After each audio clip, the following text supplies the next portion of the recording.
même ñu ngi ciy dem ci cette bataille de Dakar Top alors ñu gis ne que ñu ngi doon xaar ay candidats 6 lañ ci retenir lan lañ mën a jàngat ci loolu déjà. waaw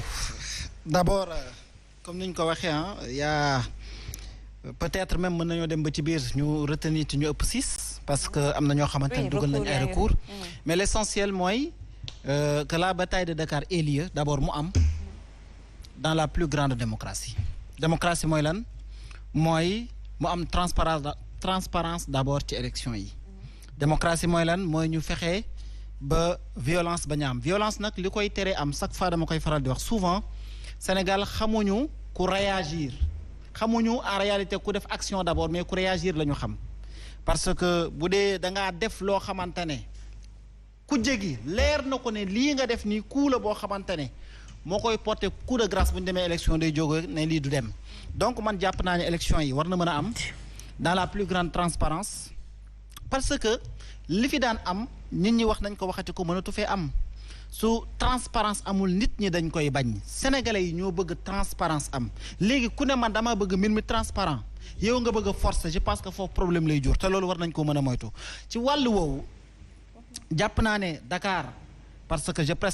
prêche pour ma chapelle Dakar jàpp naa ne tey jii nii Yewwi Askan Wi am na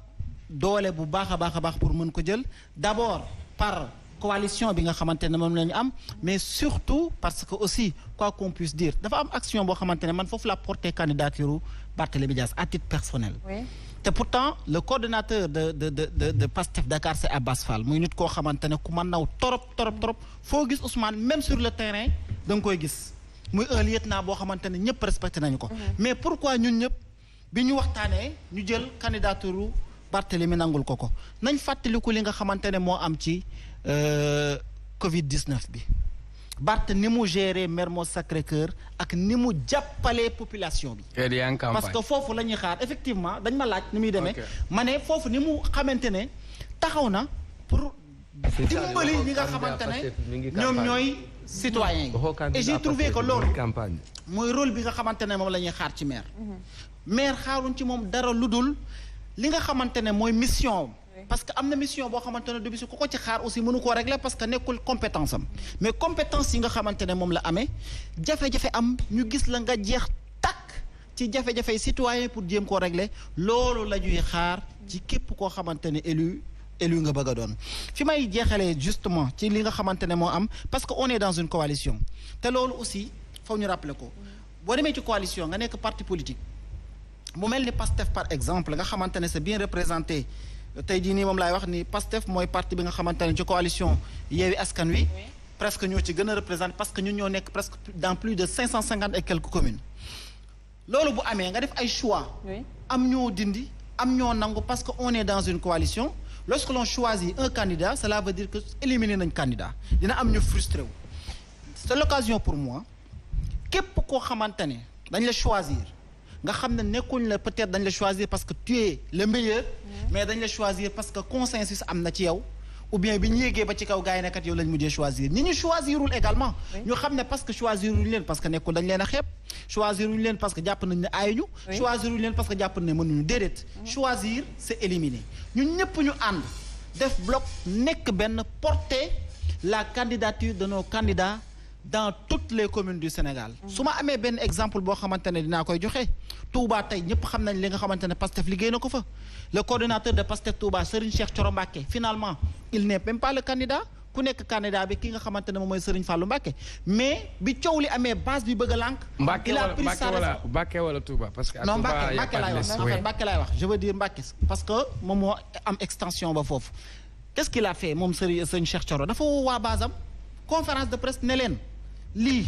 nekkul ne justement man ngeen choisiroon mujjuñ maa choisir ngeen bëgg a rey seen bopp joxe un exemple boo xamante ne je pense que képp koo xamante ne yaa ngi Pastef et même au-delà de Pastef képp koo xamante ne yaa ngi ci coalition Yewwi Askan Wi mën nga bàyyi loolu xel daal di xam ne kat en effet lii mooy li nga xamante ne mooy comportement bi ñu war a am fi may jeexalee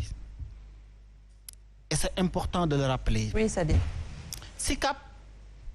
candidature bi nga xamante ne moo fa am muy nit koo xamante ne mandataire nga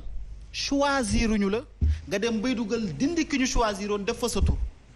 kooku amul honneur kooku amul dignité et pourtant il se réclame de Pastef mais il n'a pas compris l'idéologie de Pastef tey jii nii ñun mënoon nañoo wax ne. kooka la parce que non xam na boppam parce que ñun. candidat bi nga xam ne ma leen choisiroon MRDS la. man mënoon naa fee toog tey jii ne ma naan finalement Pastef la donc suñu intérêt la mais non ça ne se passe pas comme ça. il y a le respect d'une coalition respect honneur respecter. li nga xamante ne mooy décision yi ñu war a jël ñuy bàyyi. voilà alors rapidement c'est-à-dire naka ngay juger cette attitude cour d'appel justement maa ngi la koy wax léegi tout à l'heure peut-être da nga ci deful attention. maa ngi la koy wax bi ma lay poser tout à l'heure question xam naa bàyyi woo ci xel ma laaj juste c'est-à-dire foofu très rapidement naka ngay analyser justement cette posture au cour d'appel parce que gis nañ li xew ci Matam gis nañ encore li xew ci Vélingara liste gëm sa bopp bi ñu validé. moom laa lay wax tantôt ma ne quand on parle de la magistrature de la justice pour mu gën a yaatu gis nga même quand on parle même de l'indépendance de la justice daf ci am des points yoo xamante ne ce sont des stations stratégiques. tey jii nii émission bi mën na jeex tey ma génn léegi fekk procureur de la République